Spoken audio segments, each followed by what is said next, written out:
आज जो पेपर हमने करना है दैट इज़ अक्टूबर नवंबर 2021 का पेपर 1-2 थ्योरी का पेपर है। ये छोटा सा पेपर, बहुत ज़्यादा लंबा नहीं है ये। और इस क्वेश्चन नंबर 1 में कहते हैं कि when designing computer systems it is important to consider the security, integrity and privacy of the data. Draw one line from each measure to indicate whether it keeps data secure और protects the integrity of data. यानी कि हमने बताना है कि data security का point है ये डेटा इंटीग्रिटी का पॉइंट है। सबसे पहले आ जाती है फायरवॉल। फायरवॉल जो होती है वो बेसिकली डेटा सिक्योरिटी के लिए होती है, क्योंकि ये आपके डेटा को सिक्योर रख रही होती है।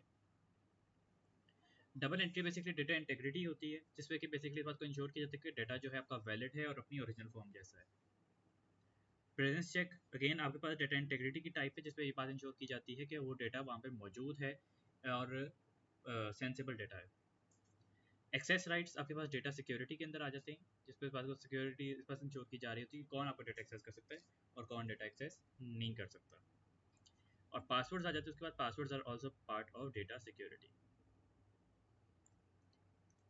यानी कि आप कह सकते हैं कि आपके पास ये और 1 4 5 जो हैं वो यहाँ पर मैच हो रहे हैं और 2 3 जो हैं वो यहाँ पर मैच हो रहे हैं। उसके बाद वो कहता है कि complete the truth table for each of the following two logic gates. आपके पास इन दोनों लॉजिक गेट्स के लिए आपने जो है ट्रूथ टेबल कंप्लीट करना है। आपके पास जो पहला गेट बना हुआ है that is a nor gate. Nor gate क्या होता है? बेसिकली ये आपके पास नॉट और गेट होता है। नॉट और के अंदर और ऑपरेशन क्या होता है? 0 1 1 1। नॉट और करेंगे तो क्या हो जाएगा? 1 0 0। इसी तरह से ये जो गेट बना हुआ है आपके पास नैंड गेट बना हुआ है। And nand gate is basically a not and gate. यानी कि एंड गेट क्या होता है? 0 0 0 1। तो आपके पास नैंड बन जाएगा 1 1 1 0। उसके बाद कहते हैं draw the logic circuit for the following logic expression. Logic expression easy सी गिवन है, यहाँ पर बहुत ज़्यादा मुश्किल तो दे नहीं हुई उसने। ए एंड बी एंड सी 2 दफ़ा नॉट हो रहा है, यानी कि ए एंड बी को पहले नॉट किया गया। अच्छा, नॉट पहले होगा या एंड सी होगा? पहले ये चीज़ होगी। जो नॉट वाली चीज़ होती है ना पहले ऑपरेट की जाती है। यानी कि आप सबसे पहले यहाँ पर ए और बी को करेंगे एंड। इनको एंड करने के बाद आप इसको कर देंगे अपने पास नॉट। नॉट करने के बाद आप इसको करेंगे सी के साथ एंड।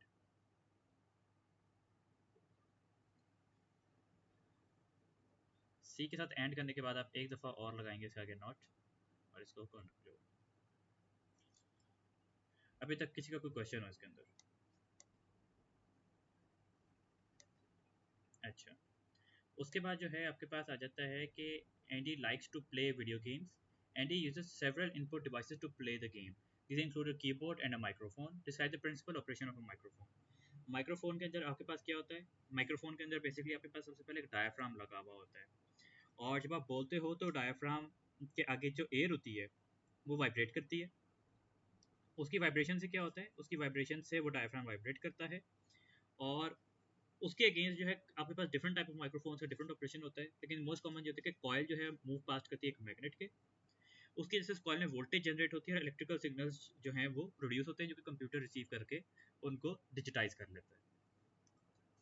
तो प्रिंसिपल ऑपरेशन ऑफ माइक्रोफोन में आ जाएगा कि the microphone has a diaphragm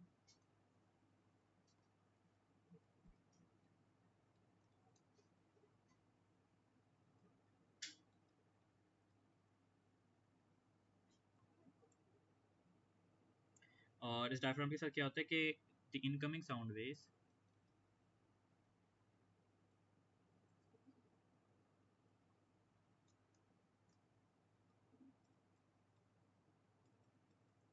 vibrate the diaphragm. इस डायफ्राम की बैक साइड पे लगी होती है coil. There is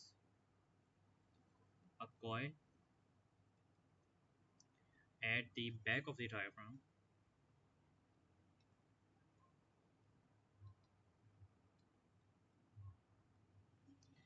which moves past a magnet.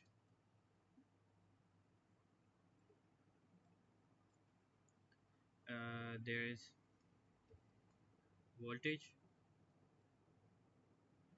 generated in the coil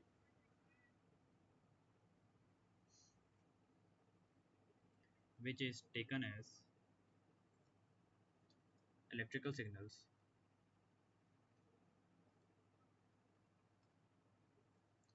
by the computer. 3 marks का था, 3 मार्क्स लिए मोर देन एनफ हमने लिख दिया। कोई सवाल इसके अंदर?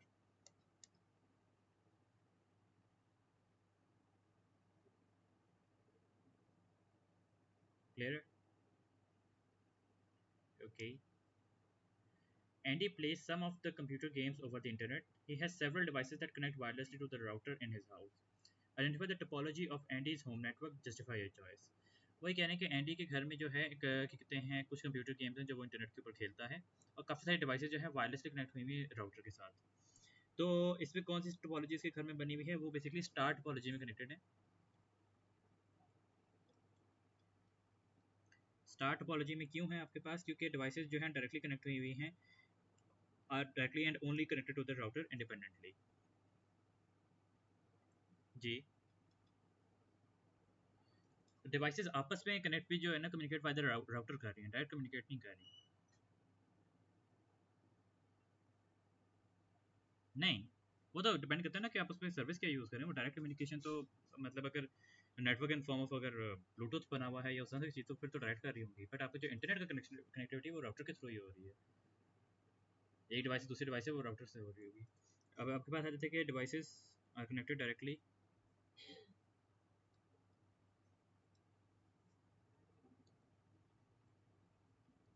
To the router independently. The router has a wireless access point to allow the devices to connect wirelessly. Identify 3 functions the router of the router in Andy's network. Andy के network में जो है राउटर के 3 function बताने हैं, और router के अंदर एक वायरलेस एक्सेस पॉइंट है जो कि डिवाइसेस को वायरलेसली कनेक्ट करने की इजाज़त दे रहा है। तो 3 फंक्शन क्या होंगे? सबसे पहले it receives packets from the device या फिर फ्रॉम द इंटरनेट, और पैकेट्स को फॉरवर्ड करता है टू द डेस्टिनेशन, और राउटिंग टेबल को मेंटेन करता है, और उसके मुताबिक most effective path of destination decide करता है। तो सबसे पहले आ जाएगा इट रिसीव्स पैकेट्स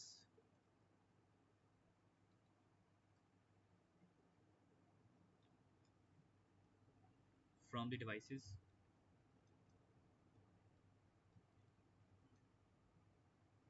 और द इंटरनेट। उसके बाद वो क्या करता है? उसके बाद फॉरवर्ड करता है packet to its destination,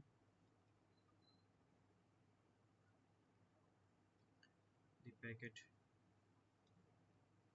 to its destination. और तीसरी चीज़ क्या करता है? तीसरी चीज़ जो करता है कि इट मेंटेन्स राउटिंग टेबल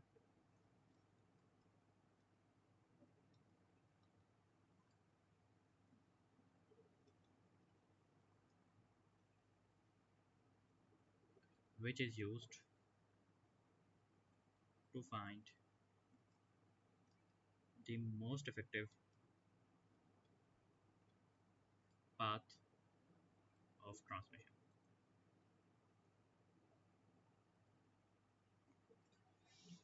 ठीक हो गया? इसमें कोई क्वेश्चन किसी का?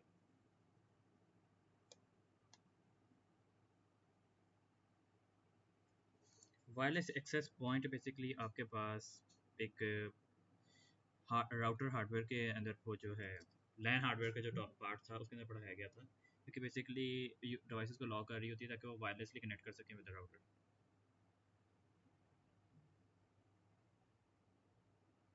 ठीक है। उसके बाद जो है आपके पास आ जाता है यहाँ पर question number 4। Register stores the following binary numbers. ये बाइनरी नंबर आपके रजिस्टर में पड़े हुए हैं।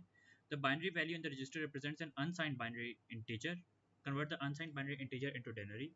इसको जो है आपने क्या करना है? इसको आपने डेनरी में कन्वर्ट करना है। डेनरी में कन्वर्ट करने का तरीका क्या होगा? आप इसके ऊपर लिखेंगे 1 2 4 8 16 32 64 एंड 128। ये आपके पास बन गया। अच्छा, अनसाइंड है, अभी तक हम यहाँ पे साइंस को कंसिडर नहीं कर रहे हैं। तो 128 plus 64 plus 8 plus 4 plus 1, 128 plus 64 plus 8 plus 4 plus 1 यानी कि 13। तो ये हो जाएगा 128 प्लस 64 प्लस 13, ये आपके पास बन जाएगा 8 प्लस 7 15, 1 कैरी, 2 प्लस 2 4, 4 प्लस 6 10, और ये आपके पास 205 इसका आंसर आ गया। उसके बाद वो कहता है कि the binary value in the register represents the two's complement binary integer. अब टूज कॉम्प्लीमेंट बाइनरी इंटीजर क्या मतलब होता है? इसका मतलब ये होता है कि अब ये साइंड बाइनरी के अंदर होता है। ये बात हमेशा याद रखते हैं कि इसका मतलब होता है कि ये अब आपके पास साइंड बाइनरी में आ गया है।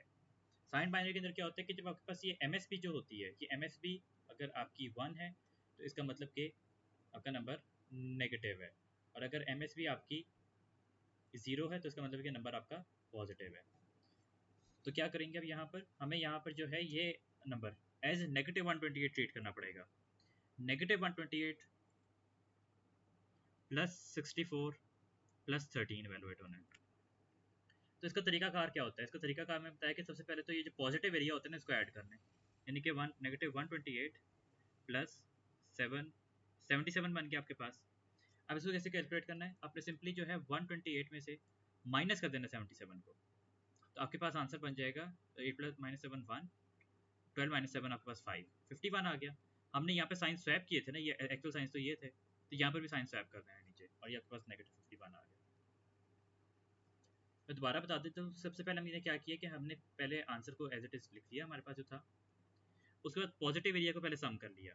पॉजिटिव एरिया को सम करने के बाद हमने साइंस को स्वैप किया, यहाँ पे नेगेटिव और पॉजिटिव स्वैप किए थे, 128 में से माइनस 77 किया तो आपके पास 51 आ गया था, और उसके साथ नेगेटिव का साइन लगा दिया हमने, और फिर हमारे पास नेगेटिव 51 आंसर आ गया। कोई क्वेश्चन इन दोनों पार्ट्स के अंदर किसी का? अच्छा,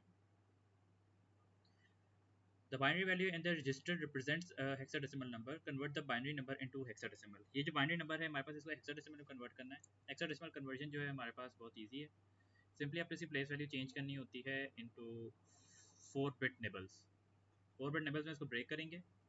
ये आपके पास 1248 का एक निबल था, और ये 1248 का दूसरा निबल है। तो ये आपके पास 8 9 10 11 12 12 आ गया आपके पास। 12 जो होता है सी होता है, और ये आपके पास 13 आ गया, और 13 जो है आपके पास डी होता है। सिंपली आपके पास इसका आंसर बन गया सी डी। उसके बाद कहते हैं state why the value in the register can not be represented in the binary coded decimal. Binary coded decimal के अंदर एक शर्त होती है हेक्साडेसिमल के मुकाबले में, वो ये कि बीसीडी के अंदर यही कन्वर्जन होती है, लेकिन उसके अंदर ईच बिट की, ईच 4 बिट नेबल की जो वैल्यू होती है वो लेस देन और इक्वल टू 9 होनी चाहिए। 9 से बड़ी वैल्यू जो है वो कैलकुलेट नहीं हो पाती। आप देख सकते हैं कि यहाँ पर दोनों निबल्स की वैल्यू ग्रेटर देन 9 आ रही है, इस वजह से इसकी कन्वर्जन इनटू बीसीडी नहीं हो सकती। तो यहाँ पे आ जाएगा कि the tannery value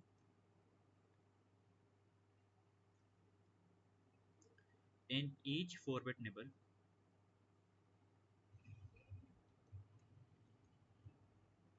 is greater than 9।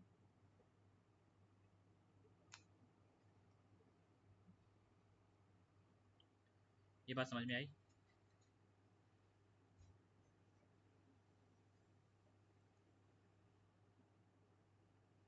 देखो उसके अंदर आपके पास बीसीडी का असूल क्या होता है? बीसीडी का असूल ये होता है कि आपके पास ये जो ईच 4-बिट निबल फॉर्म हुई है ना, ये जो आपके पास ईच 4-बिट निबल, ये वाली एक 4-बिट निबल है, ये दूसरी वाली है आपके पास, इन दोनों की जो वैल्यू होनी चाहिए ना वो लेस देन और इक्वल टू 9 होनी चाहिए। अब क्या हो रहा है कि यहाँ पर हमारे पास दोनों वैल्यूज ग्रेटर देन 9 बन रही हैं। ग्रेटर देन 9 बनने की वजह से हमें यहाँ पे क्या इशू आ रहा है कि हम इसको बीसीडी में कन्वर्ट नहीं कर सकते।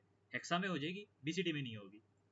तो उस वजह से जो है हमारे पास ये इशू होता है कि फॉर ईच 4-बिट निबल जो है आपकी वैल्यू वो लेस देन 9 होनी, लेस देन इक्वल टू 9 होनी चाहिए ताकि बने। वो बात हमने यहाँ पे लिख दी कि टेनरी वैल्यू ईच 4-बिट निबल इज ग्रेटर देन 9, क्योंकि ग्रेटर देन 9 है उस वजह से it can not be interpreted as BCD. समझ में आई बात? ओके। उसके बाद वो कहता है कि the binary contents of two registers are shown. आपको ये दो कंटेंट्स गिवन है, वो कहते हैं कि इन दोनों कंटेंट्स को ऐड करें। सिंपल एडिशन होगी, वर्किंग शो करानी है हमने, तो यहाँ पे 1 1 नंबर लिख लेते हैं, 1 1 1 1 0 0, और ये आपके पास 0 1 1 0 1 0 0। 1 plus 1 0 1 carry, 1 1 plus 1 0 1 carry, 1 plus 1 plus 1 1 and 1 carry, 0 and 1 carry, 1 and 1 carry, and यहाँ पे आ गया आपके पास 0। तो आंसर होगा आपके पास 0 1 1 0 1010 आपके पास आंसर आ गया। उसके बाद वो कहते हैं कि subtract the contents of register 2 from the contents of register 1। Register 1 के अंदर से रजिस्टर 2 को माइनस करना है, तो सेम आपके पास जो है सीक्वेंस रहेगा, यानी कि 00111101 था। दूसरा नंबर क्या था, यानी ऊपर वाला और नीचे वाला इसी सीक्वेंस में 00101101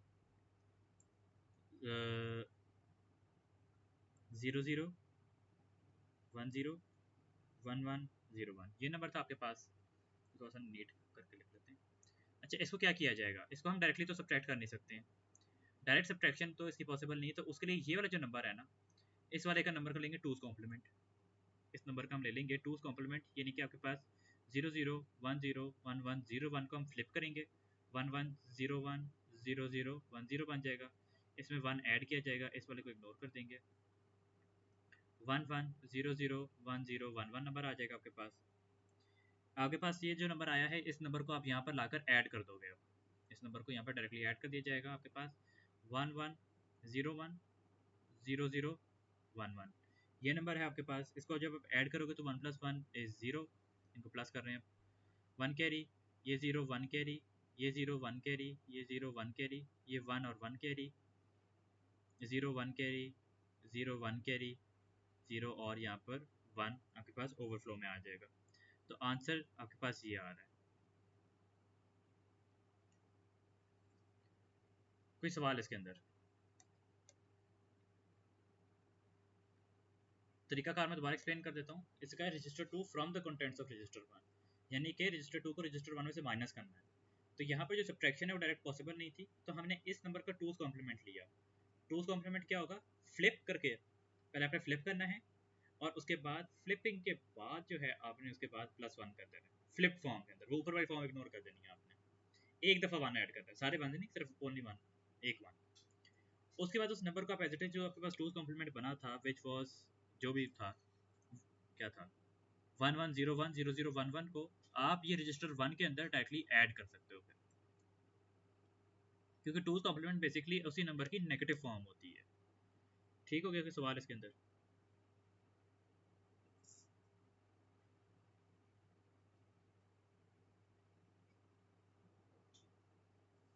क्या हुआ, यही नंबर आया इसलिए जा रहे हैं बिकॉज सिस्टम सपोर्ट नहीं कर रहा, सिस्टम इतने बड़ी कैलकुलेशन क्यों?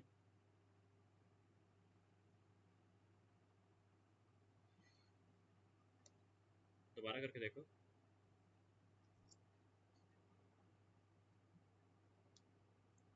अच्छा अच्छा, उसके बाद वो कहता है कि आपके पास ये है कि Riya has created the following logo as a vector graphic. Riya ने ये logo as a vector graphic बनाया है, और वो कहते हैं कि इसके अंदर से जो है आपने क्या करना है, complete the table by writing the description and each of the vector graphic term and give an example from this logo. Property क्या होती है, property is basically the definition of one aspect of the appearance of the drawing object. Property क्या करती है, property basically आपके पास defines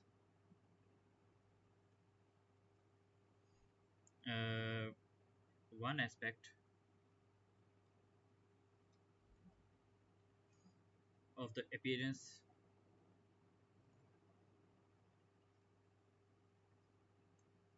of the drawing object। और इसकी example क्या आ जाएगी आपके पास, एग्जांपल जैसे से आपके पास आ सकती है black coloured triangle, black colour triangle, ये मतलब उसकी प्रॉपर्टी है कि वो ट्राइंगल जो है वो ब्लैक कलर का है। और ड्राइंग लिस्ट क्या होती है, ड्राइंग लिस्ट बेसिकली जो है कि कहते हैं लिस्ट ऑफ बेसिकली जो कमांड और डिस्क्रिप्शन रिक्वायर्ड होती हैं टू ड्रॉ ईच ऑब्जेक्ट, वो होती है a list that stores the commands required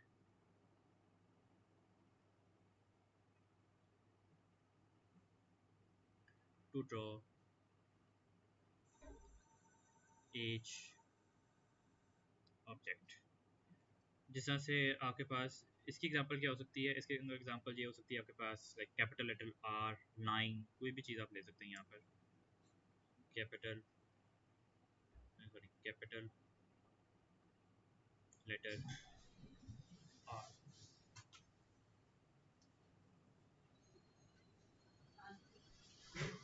उसके बाद जो है आपके पास एक सेकंड। अच्छा, उसके बाद जो है वो कहता है यहाँ पर एक second. Ria takes a photograph using a digital camera. The photograph is stored as a bitmap image.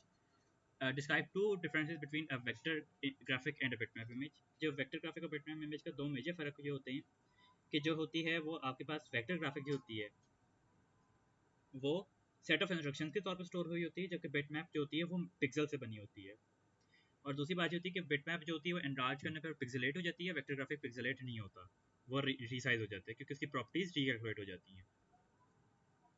तो यहाँ पर एक पॉइंट आ जाएगा कि bitmap is made up of pixels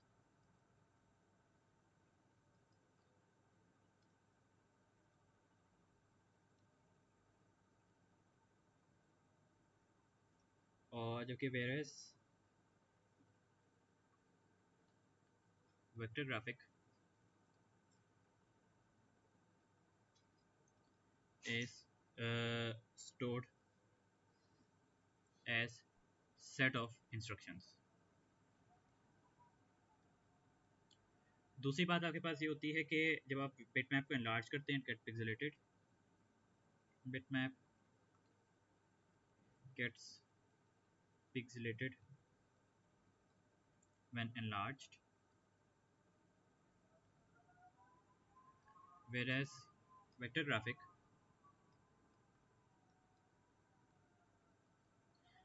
gets its properties calculated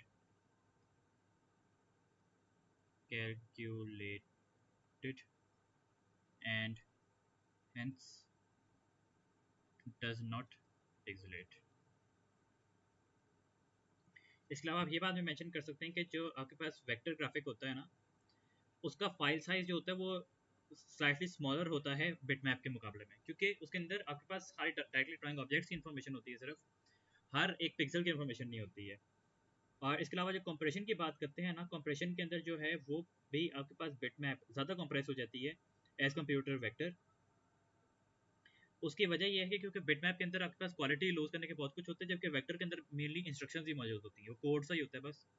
उस वजह से उसके अंदर कंप्रेशन के चांसेस कम होते हैं। वेक्टर ग्राफिक कंप्रेस नहीं हो सकता, लेकिन बिटमैप कंप्रेस हो जाती है। ये चार आपके पास पॉइंट्स हैं, इनमें से किसी में किसी को कोई सवाल हो?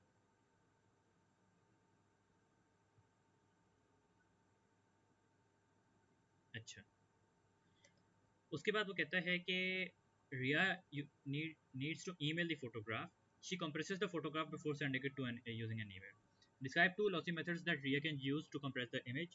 आपके पास एक मेथड ये है कि आप यहाँ पर बिट डेप्थ रिड्यूस कर लें, क्योंकि नंबर ऑफ बिट्स यूज पर पिक्सल जो है वो रिड्यूस हो जाएगी, तो जाहिर सी बात है आपके पास लेसर बिट्स होंगे टू सेंड। और दूसरा जो है आपके कितने हैं नंबर ऑफ कलर्स रिड्यूस करते हैं, ज़्यादा कम कलर्स होंगे तो again lesser colour bits transport करनी पड़ेंगी आपको पर कलर। तो यहाँ पे आ जाएगा reduce bit depth. Bit depth reduce करने से आपके पास क्या होगा, reduces the number of bits per pixel.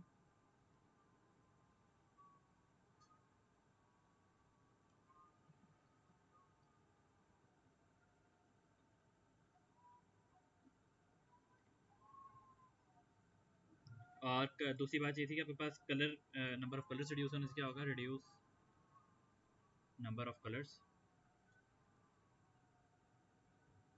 Number of colours reduce करने से आपके पास क्या होगा उससे, कि आपके पास फ्यूअर कलर्स का मतलब ये है कि आपके पास fewer bits needed to store each colour. Fewer colours hence fewer bits required to store। कोई सवाल इसके अंदर?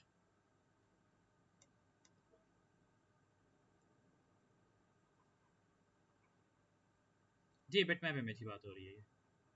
उसने जो फोटोग्राफ खींची थी वो फोटोग्राफ उसने बिटमैप में खींची थी ना, ये वाली।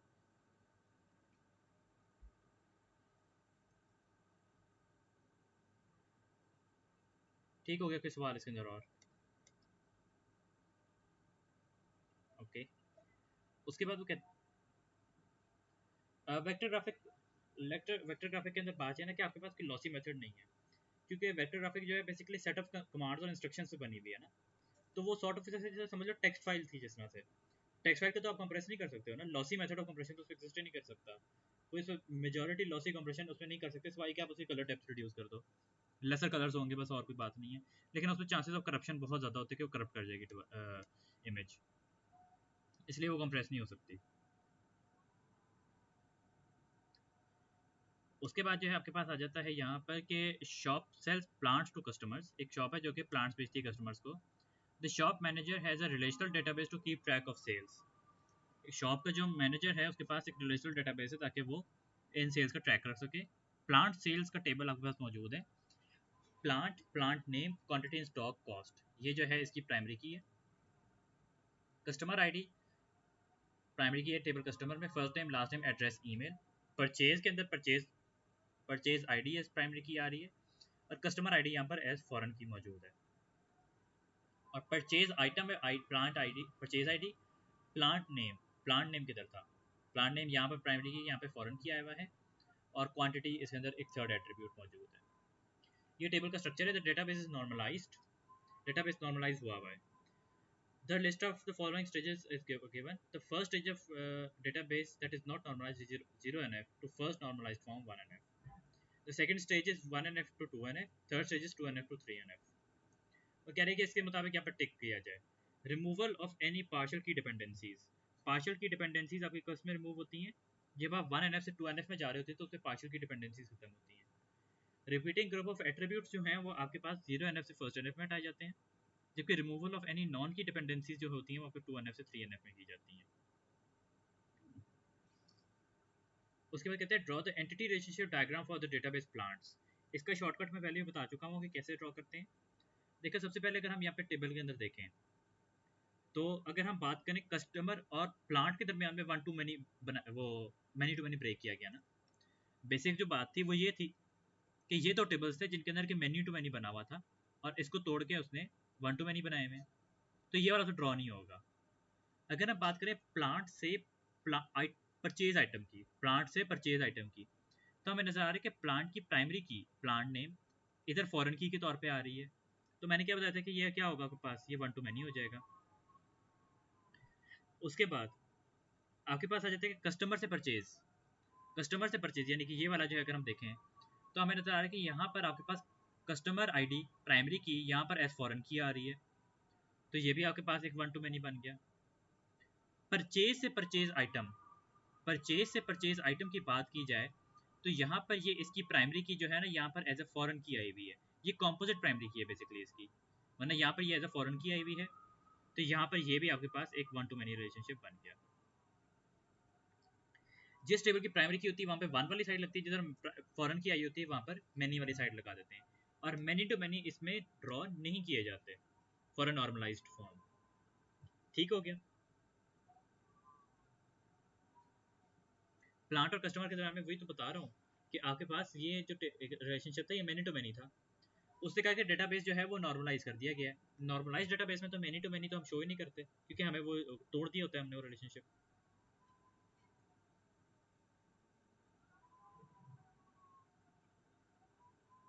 जी इनकी तरह मैनी टू मैनी है।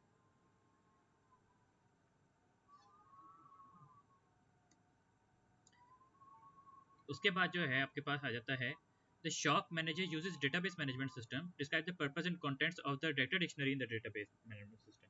डेटा डिक्शनरी क्या करती है, stores the data Meta data of the database, stores the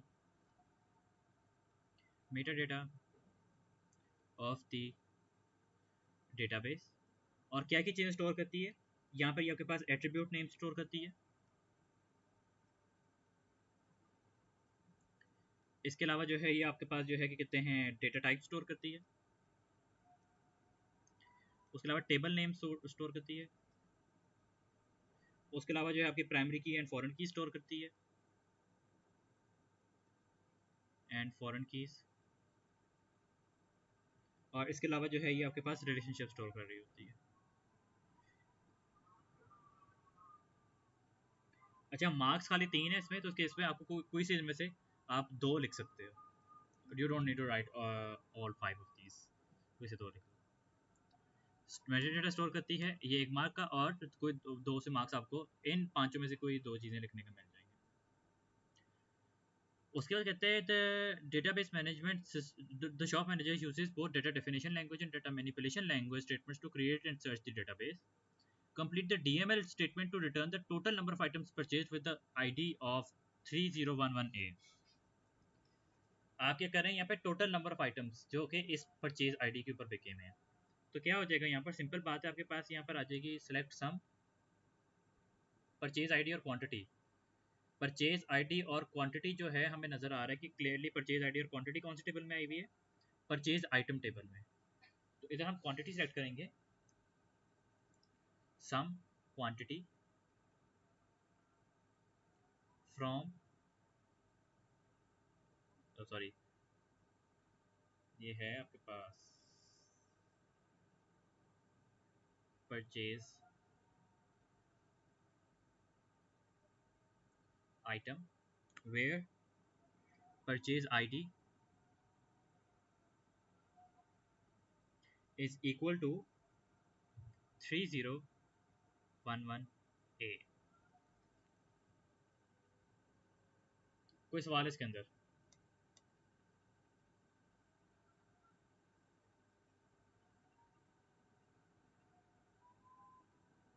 okay, write DDL script to include a field in the table purchase to store data about the store the date of the order।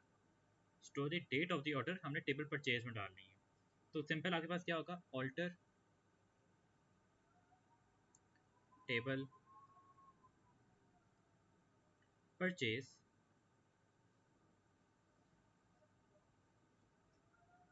Add order date, data type क्या है इसकी, date.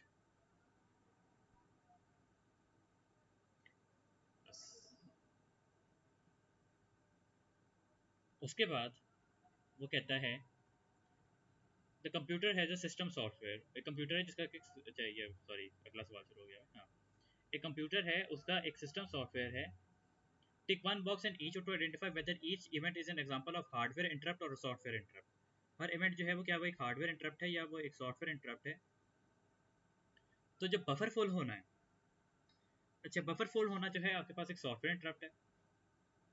Printer is out of paper, hardware interrupt है।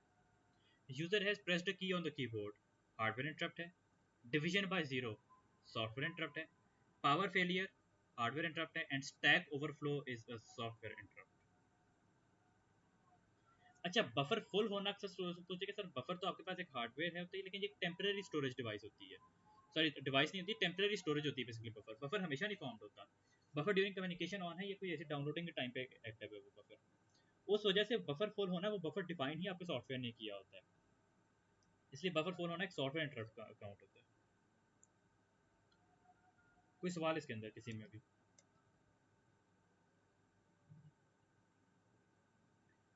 उसके बाद कहते हैं describe the file management task of an operating system. Operating system की file management task explain करने आपने। इसमें क्या होता है कि सबसे पहले स्टोरेज स्पेस जो है ये डिवाइड करते हैं इनटू फाइल एलोकेशन यूनिट्स, और उसके बाद फाइल स्पेस जो है वो पर्टिकुलर फाइल्स को अलॉट कर दी जाती है। उसके बाद डायरेक्टरी स्ट्रक्चर मेंटेन करता है ये, फाइल नेमिंग कन्वेंशन प्रोवाइड कर रहा होता है, और उसके अलावा जो है आप फाइल चेनिंग को पॉसिबल कर रहा होता है। ये सारी चीज़ें जो है आपके पास फाइल मैनेजमेंट टास्क में आ जाएंगे कि storage space is divided into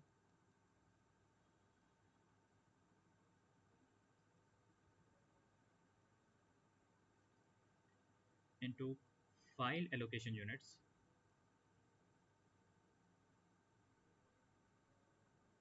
file allocation में यूनिट्स में डिवाइड किए जाते हैं, and space is allotted to particular file. Space is allotted to particular files। उसके बाद क्या कहते हैं, it maintains directory structure, it maintains directory structure,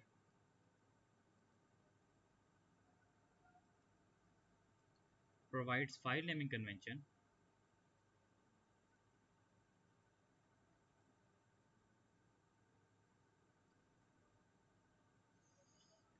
और it makes file sharing possible.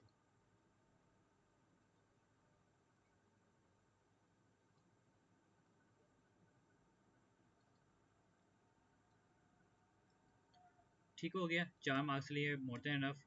कोई क्वेश्चन इसके अंदर?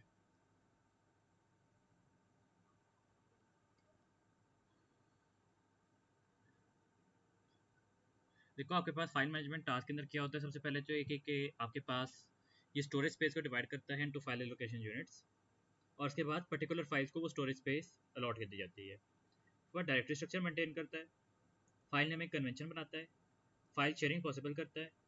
इसके अलावा जो है इम्प्लीमेंटेशन ऑफ पासवर्ड प्रोटेक्शन भी इसके अंदर होती है, और specific file task opening closing deleting और मूविंग ऑफ फाइल्स वो चीज़ें भी कर रहा होता है। लेकिन 4 मार्क्स का सवाल तो इसलिए इतना लिखना है इनफ था।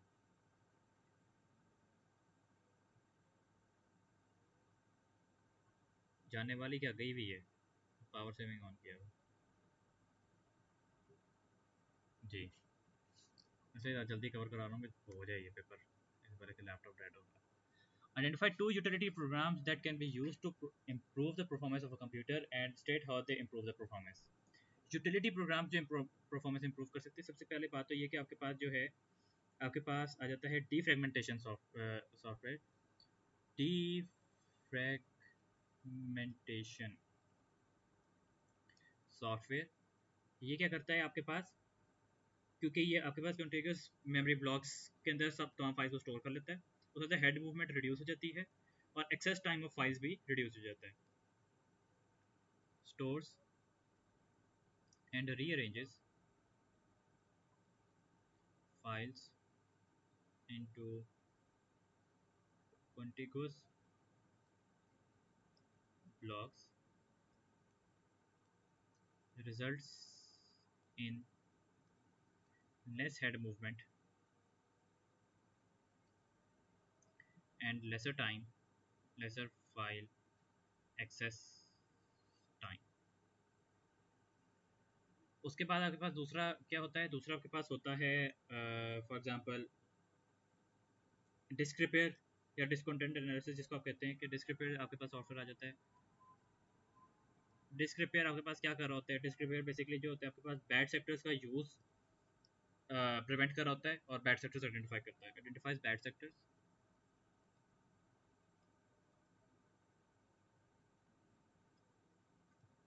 and prevents the use of bad sectors. Attempts repairs, attempt repairs। कोई क्वेश्चन इसके अंदर?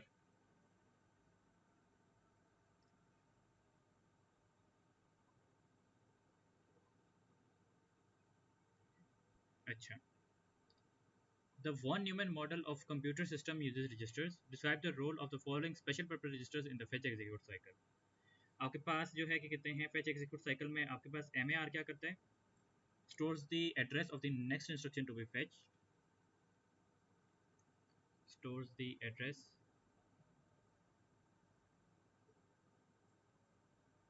which was held in the मैं आगे stores the address of the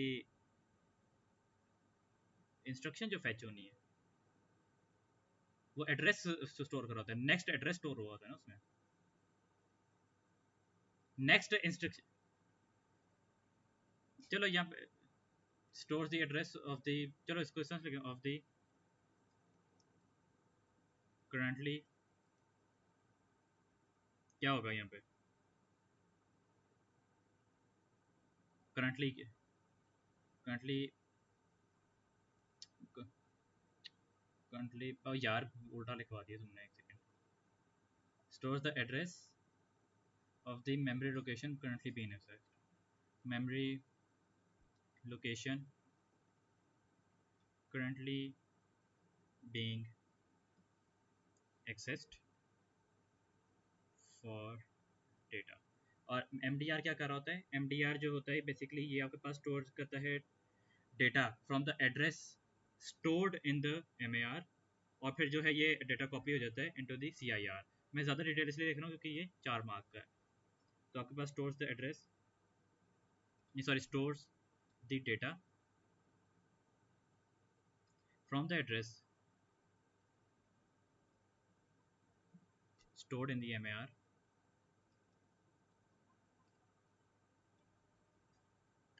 और फिर क्या कहते हैं, डेटा init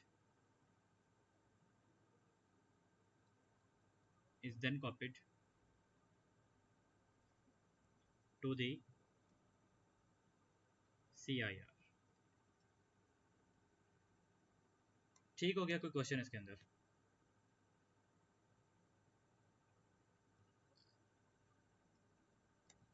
उसके बाद वो कहते हैं another special purpose register is the index register. Identify one other special purpose register used in the one even model of the computer system. एक और बताना है, प्रोग्राम काउंटर लिख देते हैं, करंट इंस्ट्रक्शन रजिस्टर कुछ भी लिख सकते हैं, प्रोग्राम काउंटर। उसके बाद ये आपको इंस्ट्रक्शन सेट गिवन है सारा, और वो कहते हैं कि आपके पास ये एड्रेस और ये डेटा वैल्यूज आपके पास पड़ी हुई हैं इन द मेमोरी। उसके बाद वो कहता है कि in the following table each row shows the current contents of the accumulator in binary and the instructions that will be performed on those content. Complete the table by writing the new content of the accumulator after the instruction of each execution of each instruction. इसको किया जा रहा है जोर 101 के साथ। 101 के साथ इसको जोर कर दिया गया है। 101 आपके पास क्या है, टेट्रा 1 टेट्रा 0। टेट्रा 1 टेट्रा 0 के साथ जब आप इसको जोर करेंगे तो क्या आएगा आपके पास? आपके पास यहाँ पर ये 1 आ जाएगा, ये 0 आ जाएगा, ये 1 आ जाएगा, ये 0 आ जाएगा, 1 और 1 0, ये 1, ये 0 और ये 1, ये आ जाएगा आपके पास आंसर 1 0 1 0 0 1 0 1। एंड किया जा रहा है इसको 104 के साथ, इस वाले नंबर को 104 के ऊपर ऑल वंस पड़े हुए हैं। तो आपको पता है कि जब आप इसको एंड करेंगे इसके साथ, तो ये पहले चार जो हैं ये आपके पास 0 आ जाएंगे और आखिरी चार जो है आपके पास 1 हो जाएंगे। इस पे लिखा हुआ है LSL #4। LSL #4 का मतलब है logical to shift to left by 4 bits. 1 2 3 4 bits left की तरफ शिफ्ट होंगी, तो इधर 4 बिट्स गई और 4 बिट्स इधर ऐड हो गई, तो 1 1 1 1 0 0 0 0। उसके बाद आपके पास आ गया ये नंबर है, और 1 और 2 के साथ किया गया है। आपको पता है जब ऑल वंस होते हैं तो जिस मर्जी चीज़ का और करोगे इसको, कि आंसर आपके पास ये रहेगा, हमें देखने की जरूरत भी नहीं है कि वो नंबर क्या है। इसको 1 और 2 के साथ और करो, ऑल वंस ये आंसर रहेगा आपके पास। कोई क्वेश्चन इसके अंदर?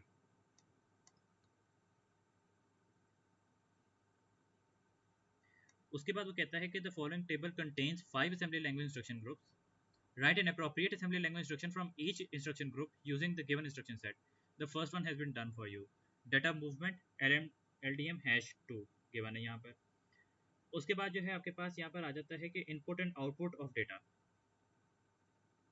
तो आपके पास input and output of data किस तरह से लिखा जाता है? बेसिकली आप यहाँ पे इन या आउट लिख देते हो, तो बस सिंपली आप यहाँ पे आ जाएगा input and output of data के लिए in out. Arithmetic operation. Arithmetic operation आपके पास यहाँ पे गिवन होता है ये वाला, इंक्रीमेंट या ऐड का गिवन होगा यहाँ कहीं, ऐड या इंक्रीमेंट गिवन है यहाँ पर, इंक्रीमेंट गिवन है। ये इंक्रीमेंट एक्यूमुलेटर में भी हो सकता है, इंडेक्स रजिस्टर में भी हो सकता है, तो यहाँ पे आप कोई भी लिख लो कि अरिथमेटिक ऑपरेशन में आ जाएगा आपके पास INC ACC। तो एक्यूमुलेटर को इंक्रीमेंट करना है, अरिथमेटिक ऑपरेशन है। Unconditional and conditional jump. यहाँ पर अनकंडीशनल एंड कंडीशनल जंप के लिए आपको क्या गिवन है? आपके पास JPN और JMP गिवन है। तो इसके मुतालिक कोई इंस्ट्रक्शन लिखनी है हमने, कोई इंस्ट्रक्शन हमने इसके मुतालिक लिखनी है, तो आप यहाँ पे लिख लें फॉर एग्जांपल JPN 200 और अनकंडीशनल जंप, सॉरी ये मैंने अनकंडीशनल की जगह लिख दी है, अनकंडीशनल जो होता है वो JMP होता है, एंड यहाँ पे JPN 200 basically would be a conditional jump. और कंपैरिजन इंस्ट्रक्शन के लिए क्या लिखा जाता है? अनकंडीशनल कंपैरिजन है आपके पास, तो यहाँ पे ये विदाउट कंडीशन CMP यूज़ किया जाता है इसके लिए। ये आ जाएगा आपके पास CMP 200 इस तरह से लिखो जी। और क्या?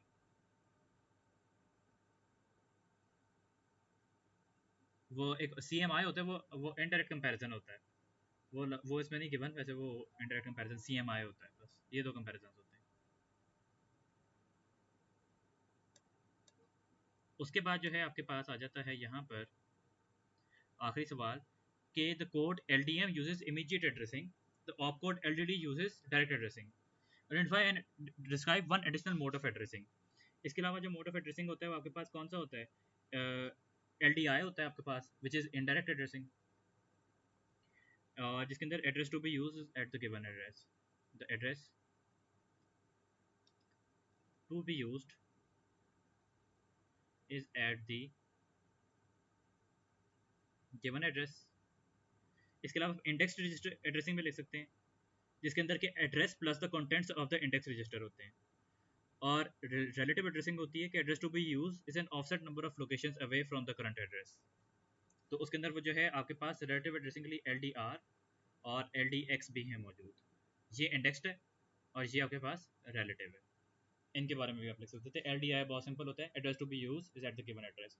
वो नहीं होता वो जो हम एड्रेस उठाते हैं, उस एड्रेस पे जाते हैं, वहाँ से वैल्यू उठाते हैं, उसको एक और एड्रेस के तौर पे यूज़ करते हैं, वहाँ से वैल्यू उठा के क्यूमुलेटर में लोड करते हैं। वो चीज़ आपके पास इनडायरेक्ट एड्रेसिंग होती है। इससे कोई क्वेश्चन आपका?